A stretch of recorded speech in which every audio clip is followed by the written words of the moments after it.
that I came all the way from Kisii County to Nyamira County because we are one community. The issue of FGM affects the Omogusi community, and Omogusi is Nyamira and Kisii County. I want to thank, the country representative, Dr. Ademola from the UNFPA, for humbling himself to travel all the way. He actually didn't fly. He drove all the way from Nairobi to Nyamira County to come and meet a small team of our young girls. And basically, this is a sure commitment that, we are ready now to fight this vice.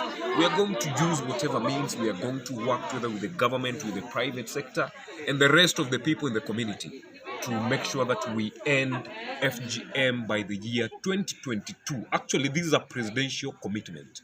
We're only working, to assist the president to end this vice that has been a menace within our country and the county, the two counties for a long time now.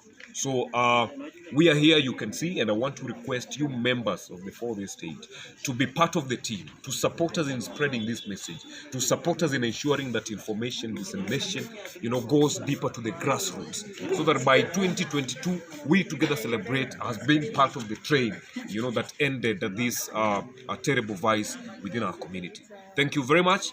As on behalf of the government, the county government of Kisii, I want to tell you that we are committed and we are going to work together to ensure that we bring back sanity to our great, region. Thank you very much and God bless you. Labda waziri nikuulize swali kidogo. Visa vya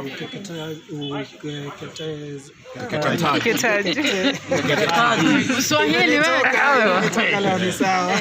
Kwanza nitaitumia mahali challenges kwa film. Hivyo visa vimekithiri sana katika eneo la Kisii. Naam. Unafikiri tatizo liko wapi? Tatizo ni kwamba unajua sisi tuko na matatizo ya utamaduni. Kila sehemu ya nchi iko na utamaduni wake, ile mambo ambayo tunaita culture and traditions zenye wao wanabelieve. Na ni kusema ya kwamba vile dunia inaendelea kuevolve ama vile watu wanaendelea kukua, kuna yale mambo yao ambayo yalikuwa yanafanywa katika utamaduni fulani ambayo si mazuri. Na ni ukweli, haya ndio mambo tunazidi kuongelelea kwa sababu watu